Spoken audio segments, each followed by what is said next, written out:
Hello and welcome to TRIGGERnometry. I'm Francis Foster. I'm Konstantin Kisin. And this is a show for you if you're bored of people arguing on the internet over subjects they know nothing about. At TRIGGERnometry, we don't pretend to be the experts, we ask the experts. Our fantastic guest this week is a wonderful comedian, Geoff Norcott, Professor of Politics at Birkbeck University in London. Eric Kaufmann is a Spike columnist and the author of What Women Want, Fun, Freedom and an End to Feminism. Ella Whelan. Matt Goodwin, who's a Professor of Political Science at the University of Kent and a Senior Fellow at Chatham House. Matt, welcome to TRIGGERnometry.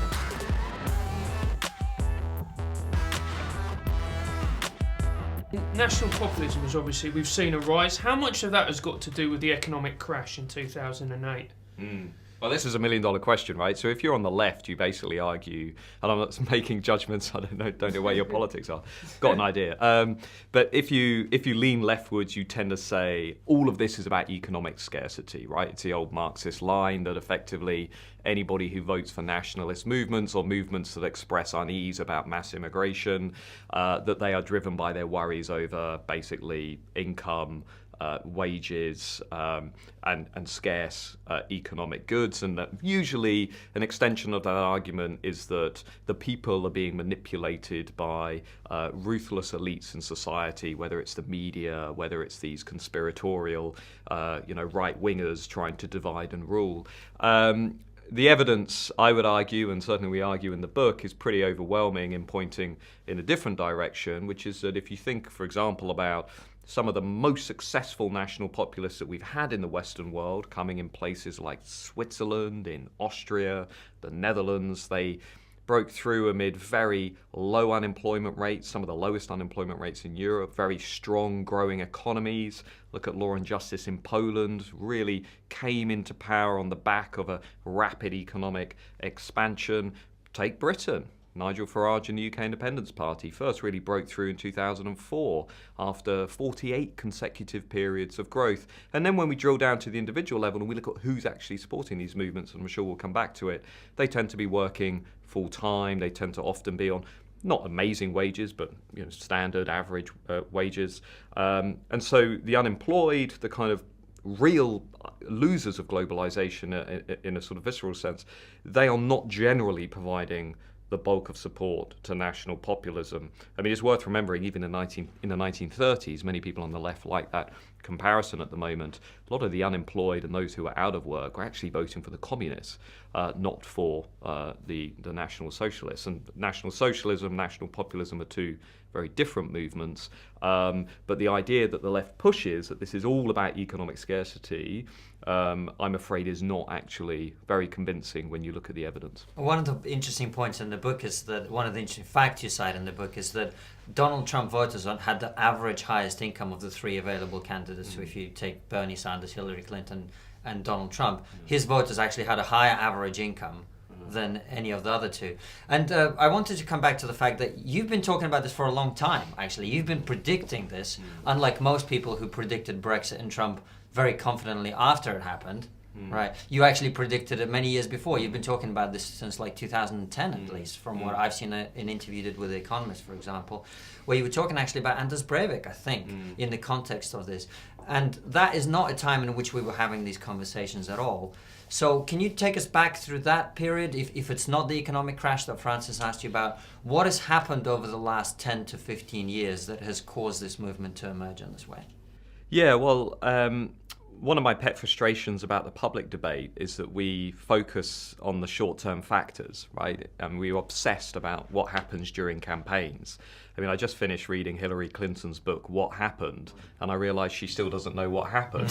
Largely because she's obsessed with what happened during that campaign period. Now, I would say actually if you look not at the last 10 to 15 years, but actually at the last 30 to 40 years, you can really see a number of deep currents begin to come forward and start to reshape democracies in the West quietly, but in a powerful way from below, creating the conditions that have allowed national populism today to get to the levels of support that we're seeing. And this is partly about a backlash to the rise of what you might call the New Left in the 60s and the 70s, which pushed a very liberal agenda, the expansion of rights for minorities, the support, if not celebration, of mass immigration, the shift towards supranational institutions like the European Union. And in the 80s and the 90s, and particularly in countries like France and Austria, you began to see the beginnings of a backlash to that new liberal consensus. Jean-Marie Le Pen, for example, who used to run on the slogan, Le Pen the people, yeah, or the Austrian Freedom Party and Jörg Haider, an earlier generation of populists that we now tend to forget because we like to think everything is unique to our era.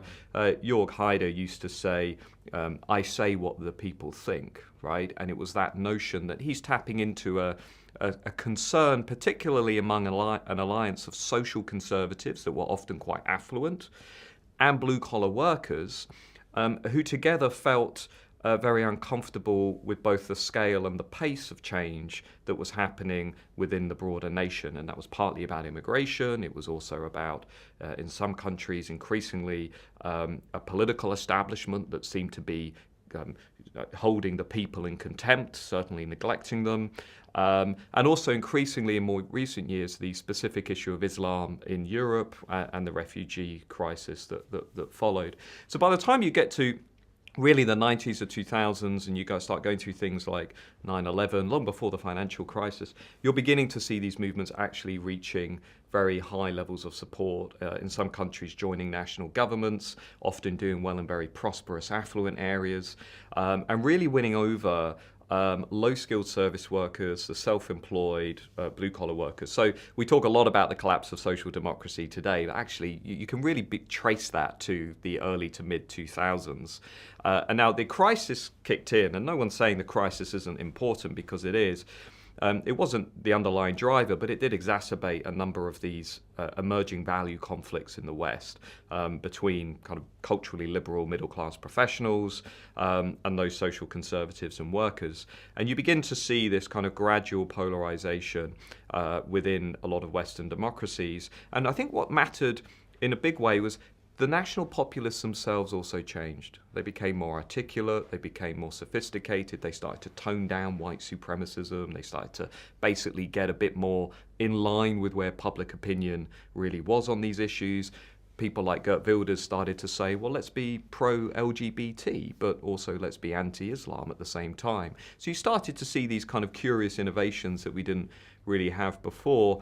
And of course that then really brought together, you know, the public demand for a sort of a challenge to that liberal consensus with the sort of party supply, with these parties just being a bit more competent, a bit more articulate at how they're bringing these groups into the political system. And today, where we are, you know, I think the interesting macro question at least is when you look at what's happening in the West, does this signal that we are at the end of a period of great change and volatility, or does it instead signal that we are at the beginning of a new period of great change, fragmentation and polarization? My view is that if you look at all the evidence, we are very much at the beginning of a new period of great change and volatility.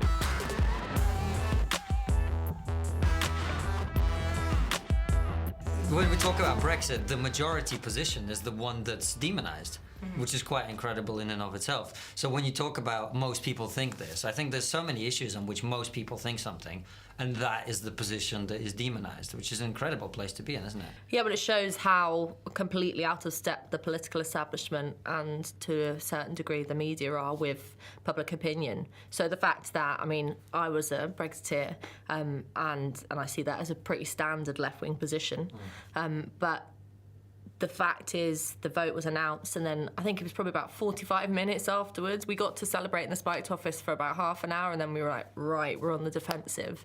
And yeah, the biggest political mandate in British history has been systematically demonised and like viciously demonised for 2 years straight, or whatever point we're at now.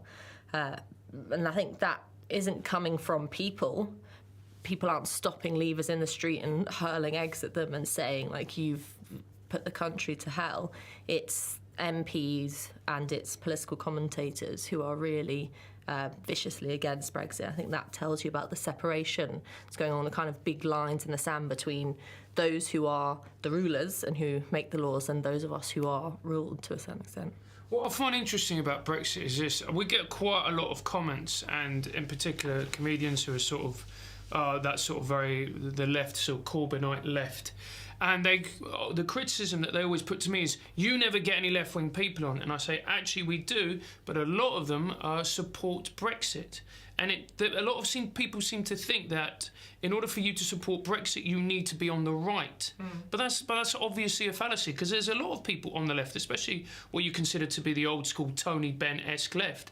They all support Brexit, or a large majority of them do. Corbyn does as well, by the way. Yeah, he does. He's just not honest about it.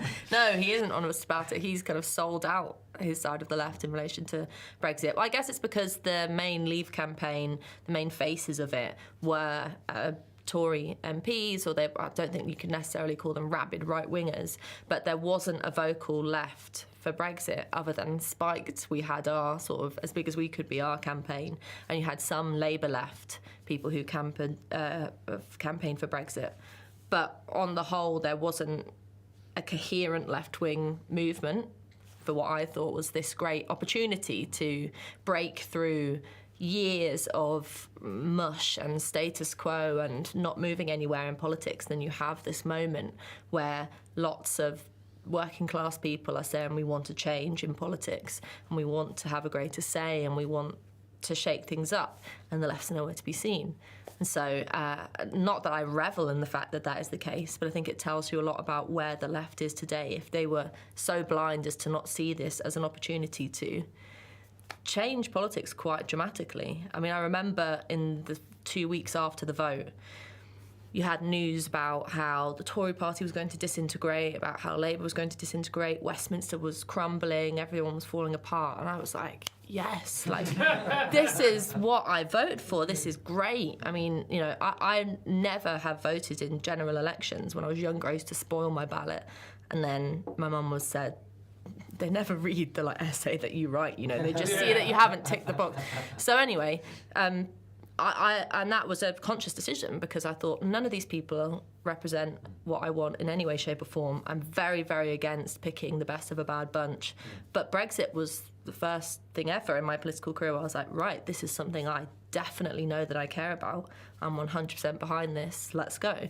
And that was I think that was a lot of people's experience. I mean, the voter turnout for Brexit was ginormous in comparison to general elections. Yeah. And you just see then the general election after it, numbers completely tanked again, which tells you what you need to know about how important this thing was and how tragic I think it is that it's being slammed to such a great extent.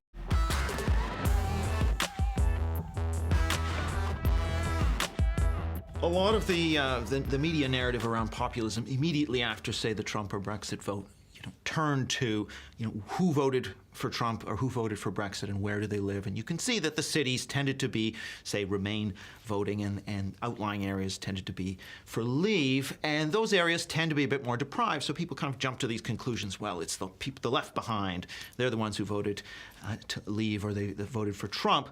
The problem with that, of course, is that, just take London as a city. It's got a large number of people who are not white British. It's got a large number of people with university degrees, a large number of young people. So that makes it fairly unusual demographically. So the only real way to do that study properly is to take a white working class person in London and a white working class person in the north, in a mining town, for example, and compare them. And when you do that, you actually see, if anything, that person in London is slightly more likely to have voted Leave.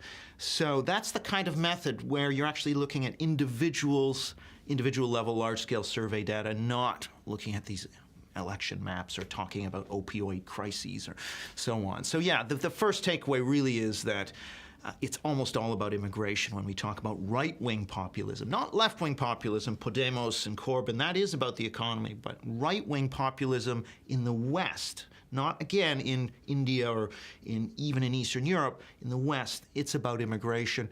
And the academic literature is actually pretty solid on this as well.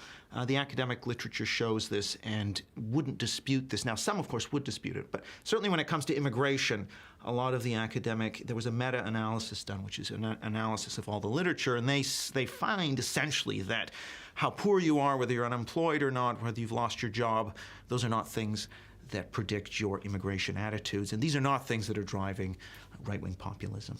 So the mainstream narrative right now is essentially people have nothing to live on, the people don't have a job, like you say, and they're lashing out against immigrants because that's where we normally channel our anger when we've lost out and on whatever.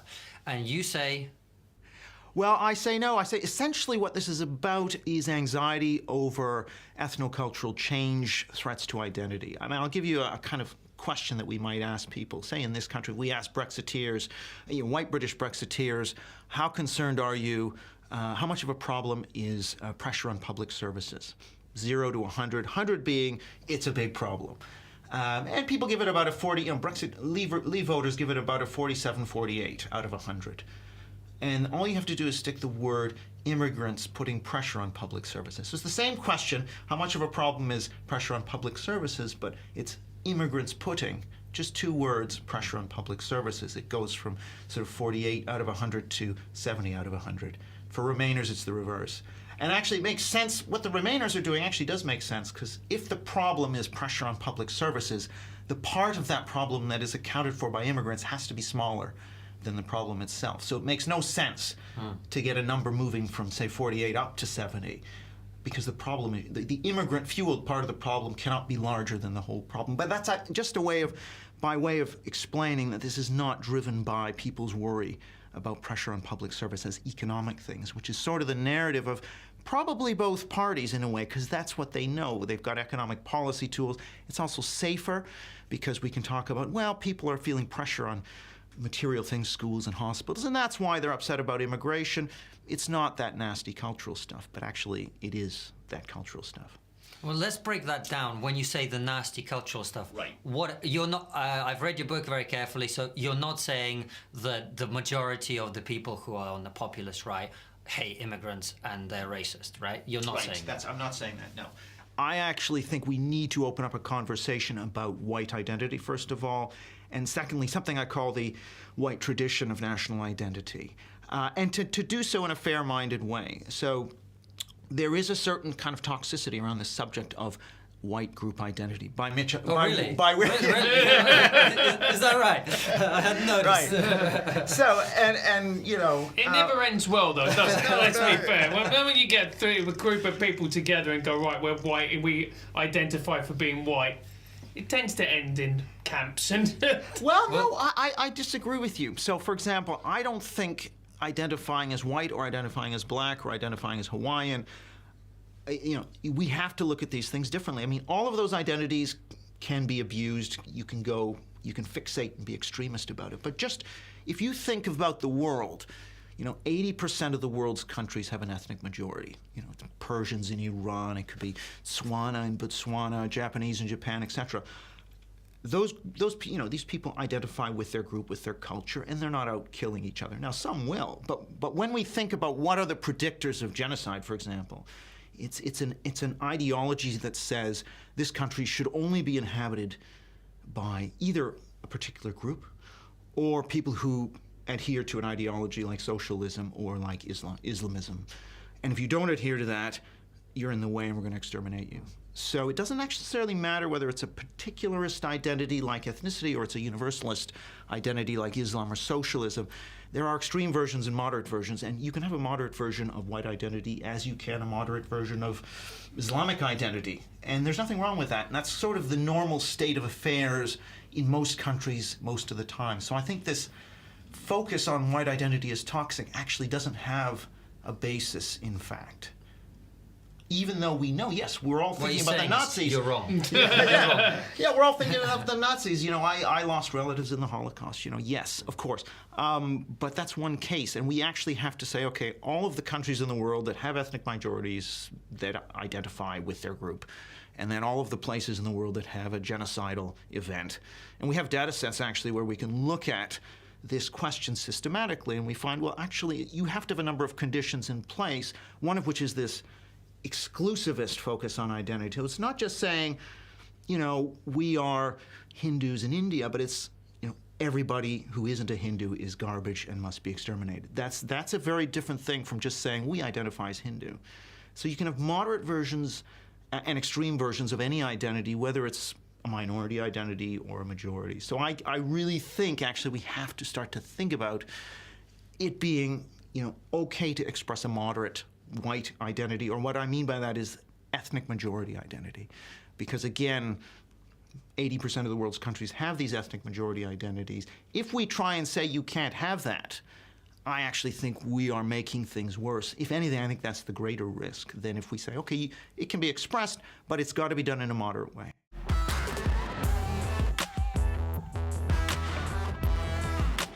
You've never felt like you do pro-Brexit material, especially in Zone 1 in London, and just feel you're losing. But wherever you go, there were a lot of people that voted Leave. I mean, this is one of the weird things about it, with the sheer numbers game. You talk about in London, what was it, 37% voted Leave? I mean, if you was in a room of 100 people, right, and 37 of them voted Leave, 63 of them voted, that would feel like a lot of people. I mean, in some ways, at times you wouldn't be able to tell the difference of, just looking around on a pure optics level, who's in the majority here. So there's always a lot of people, most of them don't give as much of a shit as we do, in the comedy game. A lot of them most people are reasonable people, The Remainers that you hear online moan, the ultra Remainers are exactly that. Most people are happy to have the piss taken out of them. And the other thing is it's not pro-Brexit material as such. I think that it's very hard to do any comedy about something where you're saying, I really believe in this, man, and here's some jokes about what I believe in. I mean, comedy almost exclusively comes from what you think is shit, So it's aiming the satirical fire back at the Remain way of thinking. And I think that a simple rule I have is like satire is always possible is if it's the three H's, right? Hysteria, hypocrisy, and hyperbole, right? Now, if you think about all those things and you look at, some wings of the Remain camp, hysteria, hyperbole, I think we'll still have sandwiches, hypocrisy, so... That's the big one, hypocrisy. There's so much of that flying on both sides, much of that flying. Oh, yeah, totally. And they've become like each other. That's what's so odd. I think ultra Remainers have become exactly, and maybe that's what sometimes they say, to defeat something, you have to become the beast in order to beat it. But you sometimes think, do you realise what you're saying here? Do you realise how fucking mental it sounds to me? And I think the one bit of Project Fear that has worked, actually, I think a lot of it failed miserably, but I think the thing of making it seem like a no-deal Brexit is actually the cliff edge. I think that's actually worked for most people, for the Remain camp. The language is stuck, isn't it? A cliff edge Brexit, crashing out of the EU. There was an interesting stat about, they talk about the reduction in GDP against... because it's not actually a reduction in GDP, is it? It's against what Britain would have otherwise had. So the worst case scenario, right, was over 15 years. This is Mark Carney's prediction, so this was pessimistic. I mean, if that geezer told you it was raining, you go, hang on, I'll just check out the window, But he said it would be 7.7% lower over 15 years. Now that roughly works out at about 0.5% of GDP a year. Now you think that's a big sum of money. It could build hospitals and schools. Would the average punter recognise that year in, year out? I don't know, But they've been quite successful in creating that sort of environment and that sense of fear. Well, actually, the stats show that about 70% of Leave voters would happily sacrifice a chunk of their income if it meant, for example, reducing immigration. Yes, and taking back. Well, I mean, the top thing in the Lord Ashcroft poll was sovereignty, wasn't it? Right, self-determination in a pure sense. But that is one thing, right? And I had this chat with the producer of the MASH report, Chris Stott, who's an ardent Remainer, a really good bloke. And we just accept it's the one thing like he doesn't understand, and at least he's honest about it. They just don't get it.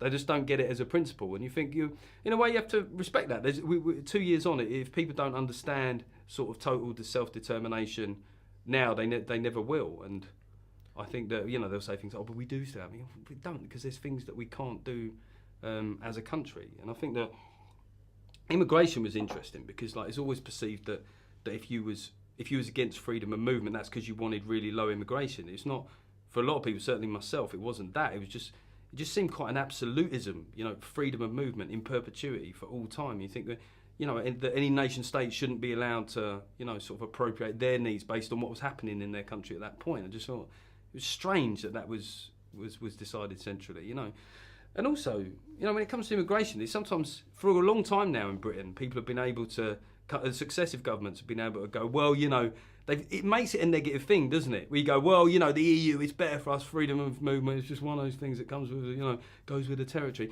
Whereas if you actually take responsibility for the amount of migrants coming here, you actually have to sell it to the public in a positive way. One of the reasons that the Windrush scandal had broad sort of sympathy from the public is that was how that was sold to the British people at the time. People are coming to Britain because we need these people to come and do our jobs, whereas for too long now it's just been seen as one of these unfortunate byproducts of being part of the EU. Well, that's what I was going to say. I'm an immigrant here, right? Francis' mother came here as well to this country. I don't understand how they've created this cultural meme in society that if you want to control or reduce immigration, that's racist. I don't understand how that came to be. I mean, there's no doubt there's some people that want to end it that are racist. Absolutely. I think there was that watershed moment, wasn't there? Do you remember Gordon Brown? And there was that woman who Gillian Duffy. Yeah, Gillian Duffy, right? She spoke to him about a lot of different things, a lot of stuff that was very pro NHS, and then she ended it by saying something about immigration. And he called her an awful woman. And I think it was like, things were changing very fast. The Labour government had sort of underestimated, the impact of it. And I don't think it necessarily comes from a place of total cynicism, but they just hadn't legislated. It's a way of filing it away, isn't it? Well, if you've got any concerns about migration whatsoever, then you're a racist. And, the problem is it just breeds a backlash, right? And I think that, I think that for this economy of this country to be successful, there will need to be, of course there'll need, like no one ever said migration was ending, but again, I suppose that's one of the remain bits of hyperbole that has stuck, the idea that, people will say, well, I won't be able to go and work in Europe now. You go, that relative of yours that worked in the United States, right? That's not part of, the EU. So these things will be possible. Admittedly, they might be slightly more. There would be, be more forms to fill out and stuff, and it won't be as guaranteed. But yeah, the absolutism has been quite jarring. Well, listen, guys, if you've enjoyed it this week, as I'm sure you have, subscribe as always to our channel. Click that bell button next to the subscribe button on YouTube so you get notified when we release a video. Do you want to do the social media stuff? Yes. If you're enjoying it, please follow us on TriggerPod at Instagram, on Twitter, TRIGGERnometry on Facebook, and I think that's about it. That's it. See you next week. Bye-bye.